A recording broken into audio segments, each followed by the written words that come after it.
Merhabalar. Ücretsiz temel seviye astroloji eğitimleri, Evlerin Anlamları video serisine doğum haritasının ana aksları konusuyla devam ediyoruz. Doğum haritasının temel bileşenlerinden biri olan ev temalarını işlemeden önce haritanın iskeletini oluşturan ana aksları ve temsil ettiği özellikleri yakından bilmeliyiz. Bu arada desteğiniz benim için çok önemli. Lütfen astroloji eğitim içeriklerini beğeniyorsanız videoyu beğenmeyi, yeni gelecek videolardan haberdar olmak için kanala abone olmayı ve bildirimleri açmayı unutmayın. Hazırsanız başlayalım. Bir doğum haritasının ana aksları. Her birimizin doğum haritası ufuk çizgisi ve meridyen çizgisi ile 4 çeyreğe ayrılmıştır. Bu eksenlerin haritamızda kestiği 4 önemli nokta bulunur. Bu 4 temel nokta doğum haritamızın ana akslarını oluşturur. Bunlar ascendant noktası, descendant noktası, midheaven noktası ve imum coeli noktasıdır. Ascendant, yükselen noktası. Ufuk çizgisinin doğum haritasını doğuda kestiği noktaya ascendant noktası denir. Ascendant noktası, kişinin doğduğu anda ufukta yükselen burcu ve hangi derecede yükseldiğini gösterir. Yükselen noktası aynı zamanda haritanın 1. ev girişini sağlar. Yani her birimizin yükselen burcu ve bu burcun yükseldiği derece doğum haritamızdaki 1. ev girişidir. 1. ev ben evidir. Harita sahibinin kendisini yansıtır. Descendant, alçalan noktası. Ufuk çizgisinin doğum haritasını batıda kestiği noktaya descendant noktası denir. Descendant noktası, ascendant noktasının 180 derece ile tam karşısında yer alır. Ascendant yükselen noktasını ifade ederken, descendant noktası alçalan noktasını ifade eder. Descendant noktası aynı zamanda doğum haritamızdaki 7. ev girişini başlatır. 7. ev sen evidir. Harita sahibinin uzun süreli ilişki ya da evlilikteki partneri ile tüm ikili ilişkilerini konu alır. 7. ev karşı tarafı temsil eder. Fark ettiğiniz üzere ascendant noktası ile descendant noktaları ufuk çizgisinin 2 ayrı ucunu temsil eder. Ascendant noktası beni temsil ederken descendant noktası seni yani karşı tarafı temsil eder. Harita sahibinin bu iki noktayı ya da diğer bir deyişle bu iki evin temalarını dengelemesi hayat yolunda daha rahat ilerlemesini sağlayacaktır. Şimdi gelelim meridyen çizgisiyle oluşan diğer iki ana aksa. Meridyen çizgisi doğum haritasını dikey yönde ikiye ayırır. Meridyen çizgisinin doğum haritasını üste kestiği noktaya midheaven noktası, altta kestiği noktaya ise imum coeli noktası adı verilir. Şimdi bu noktalara bakalım. Midheaven noktası. Midheaven noktası kariyer, tepe noktası ya da başucu noktası olarak da adlandırılır. Haritanın en tepe noktasıdır ve kişinin bu hayatta ulaşabileceği zirveyi, hedeflediği en üst noktayı işaret eder. MC noktası her birimizin doğum haritasında 10. evi başlatan ana akstır. 10. ev meslek ve kariyer evidir. Harita sahibinin toplum içinde üstlendiği rolü, diğer bir deyişle arzu ettiği toplumsal statüyü, meslek ve kariyer alanını temsil eder. Imum coeli noktası.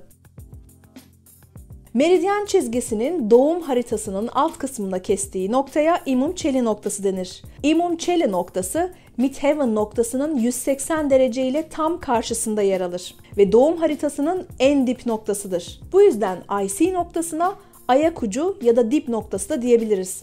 IC noktası her birimizin doğum haritasında 4. evi başlatan ana akstır.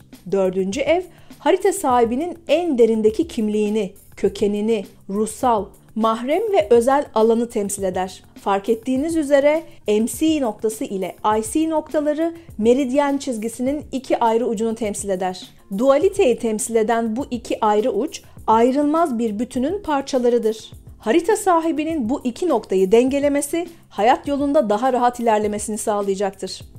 Kısaca özetleyecek olursak, eksenlerin doğum haritasında kestiği 4 ana aks bulunur. Bunlar yükselen, alçalan, tepe ve dip noktasıdır. Doğum haritamızın bu 4 ana aksı aynı zamanda birincil evler diye adlandırdığımız ve hayatımızda en güçlü etkilere sahip olan evleri başlatır. Yükselen noktası 1. evi, alçalan noktası 7. evi, tepe noktası 10. evi ve dip noktası ise 4. evi başlatır. Yükselen ve alçalan noktası ile tepe ve dip noktası aynı eksenin ayrılmaz iki ucunu temsil eder. ve aralarında dengelenmesi gerekir. Yine aynı şekilde bu noktaların başlattığı ev temalarının da birbiri arasında dengede tutulması gerekir. Örneğin 1. ev ben evidir. 1. evin karşıtı ise 7. ev yani sen evidir. Basit bir şekilde anlatmak gerekirse birbirine karşıt yerleşen bu evleri bir terazinin karşılıklı iki kefesine koyduğumuzu düşünelim.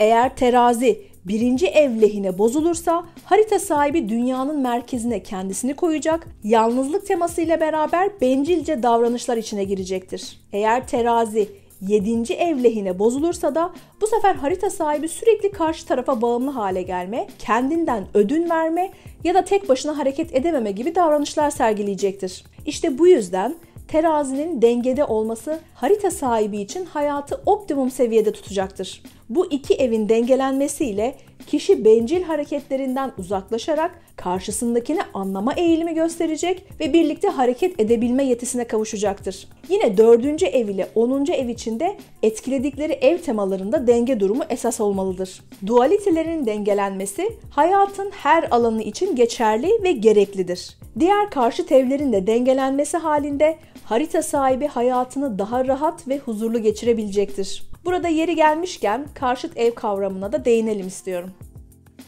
Karşıt evler. Doğum haritamızda yükselen noktası yani ascendant noktasından başlayarak saat yönünün tersinde sıralanan ve her biri farklı yaşam alanlarını etkileyen 12 ev bulunduğunu hatırlayalım. Şu an ekranda bir doğum haritası üzerine yerleşmiş evleri görüyorsunuz. Karşıt evler adından da rahatça anlaşılabileceği gibi birbirine 180 derece karşıtlık açısıyla konumlanmış evleri temsil eder. 1. ev ile 7. ev, 2. ev ile 8. ev, 3. ev ile 9. ev, 4. ev ile 10. ev, 5. ev ile 11. ev, 6. ev ile 12. ev, 7. ev ile 1. ev, 8. ev ile 2. ev, 9. ev ile 3. ev, 10. ev ile 4. ev, 11. ev ile 5. ev ve son olarak 12. ev ile 6. ev birbirine 180 derecelik açıyla yerleşmiş olup birbirinin karşıtı olan evlerdir. Karşıt evlerin temaları içinde dualiteler, çekişmeler ve zıtlıklar bulunur. Harita sahibi eğer bu dualitelerin bir eksenin ayrılmaz iki ucu olduğunun farkına varır ve bu dualiteler arasında denge oluşturmayı başarırsa hayat yolundaki ilerleyişi çok daha kolay olacaktır. Gece ve gündüz gibi, yin ve yang enerjisi gibi dualiteler birbirini farklı noktalarda tamamlayan ayrılmaz uçları temsil eder. Karşıt evler kavramının önemine ve hayatımıza yansıma şekline Ay Düğümleri eğitim serisinde de detaylı bir şekilde değindim. İlgili linki açıklamalar kısmında paylaşıyor olacağım. Bu bölümde doğum haritasının 4 ana aksını, bu 4 ana aksın temsil ettiği özellikler ile başlattıkları evlerin temalarına olan etkilerinin yanı sıra karşıt ev kavramından bahsettik. Sıradaki videoda evlerin doğum haritasındaki çeyreklere yerleşimi ile sahip oldukları enerjilerden ve anahtar kelimelerle evlerin anlamlarından bahsedeceğiz. Bu arada desteğiniz benim için çok önemli. Lütfen astroloji eğitim içeriklerini faydalı buluyorsanız videoyu beğenmeyi, yeni gelecek videolardan haberdar olmak için kanala abone olmayı ve bildirimleri açmayı unutmayın. Sıradaki videoda görüşmek üzere.